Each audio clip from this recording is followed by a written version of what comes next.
any theme in the Torah, and this is Parshat Lech Lecha this week, and there will always be a parallel happening in the world, either happening in Israel to the Jewish nation or outside of Israel globally, anything that is significant on the planet. Example, in this week's Parsha, Lech Lecha, Genesis, Abraham is an outsider coming from a different country, and he arrives in the land of Canaan, and there is a big regional war. And he has nothing to do with it. The regional war is these 5 kings against the 4 kings, and the 4 kings win over the 5 kings. These 4 kings, or these 4 powers or forces, now begin to dominate the region. And Abraham is somehow drawn, as an outsider, he's drawn into it. Because now it's affecting him personally. And he wages battle over the 4 kings and he wins. And he gains security over the region, peace, harmony, and everything is backed. The order of the region is restored. And so what do we know about Abraham so far from this week's Parsha? We know a few things about him. First of all, he's an outsider. Second of all, he's a businessman. What kind of business does he specialize in? Hotels, real estate, hospitality. Now, 2 things I mentioned to describe Abraham and his parallel to President Donald Trump. The 2 words I used in the class. Abraham's an outsider and a businessman. He's not a military guy or a politician. He's a businessman. Hotels.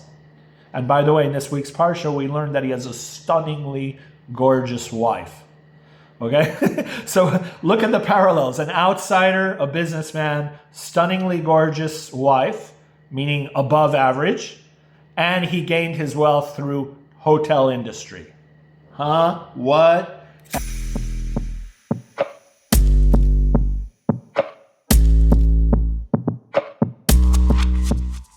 In Jewish mysticism, kelipot, or husks, are metaphorical barriers or shells that obscure divine light and goodness, representing negative forces or impurities that conceal spiritual truth. They must be refined or removed to reveal inner holiness and connect to higher spiritual reality. The 4 kings, according to Kabbalah and Chassidut, usually in Chassidut, we see the 4 kings as 4 different parts of ourselves. But remember, whenever we learn Torah, there's the micro level and there's a macro level. So the microcosmic level, there are 4 different energy forces within ourselves, okay, that we need to conquer. We'll look at it in a moment. But it also could be in the macro. It could be in society, in society as a whole. And what are the 4 kings? The 4 kings are represented by the 4 elements of creation: earth, air, fire, and water. And if you look, according to Kabbalah, these 4 elements, earth, air, fire, water, they have both positive sides and negative sides. So the 4 kings in the book of Genesis, obviously they represent the negative sides. What is the negative side of each element? Earth is sloth and laziness. That means instead of taking responsibility for something that I could do, I could find a solution, I would rather blame, and play victim. Okay? Why? Because at the end of the day, I'm lazy. I could make a difference, I could find a solution, but it's easier to blame and cast responsibility on somebody else for the problems, right? That's sloth. Sloth is earth, the negative side of earth. The negative side, let's do water. Water is emotions. Water is feelings. So everything is, if I feel something to be correct, instead of using my mind, my logic, my reasoning, my feeling is telling me what's true. The problem with that is that feelings are not facts. Not everything you feel is necessarily a fact in objective reality.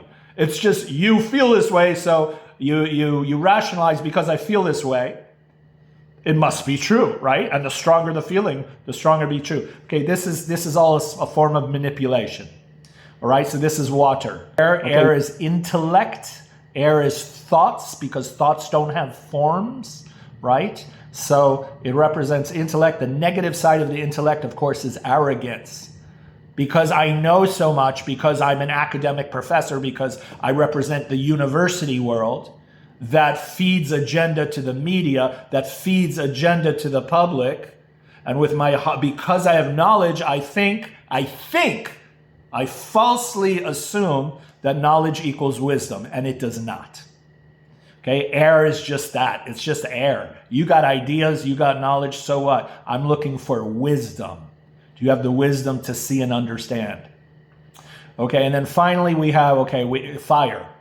Fire is lust, fire is passion, fire is obsessions.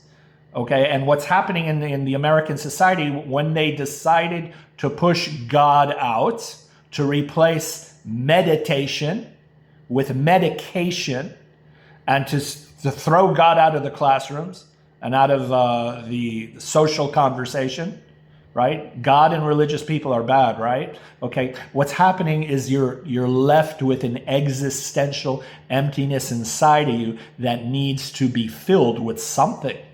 If I don't have God at my center, if I don't have the higher powers as my guidance and my source of relationship, right? Then I'm left with emptiness, and that emptiness is an existential emptiness. I walk around so empty through life that I don't know what has meaning or value anymore. And so anything, I can fill that emptiness with anything. And usually it's filled with what? Addictions.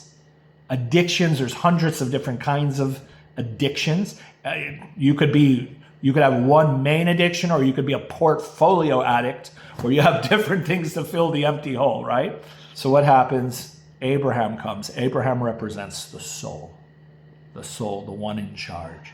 And the soul defeats the four kings and restores order, clarity, and direction back to the human being. On a macro level, it's not a human being, it's a society.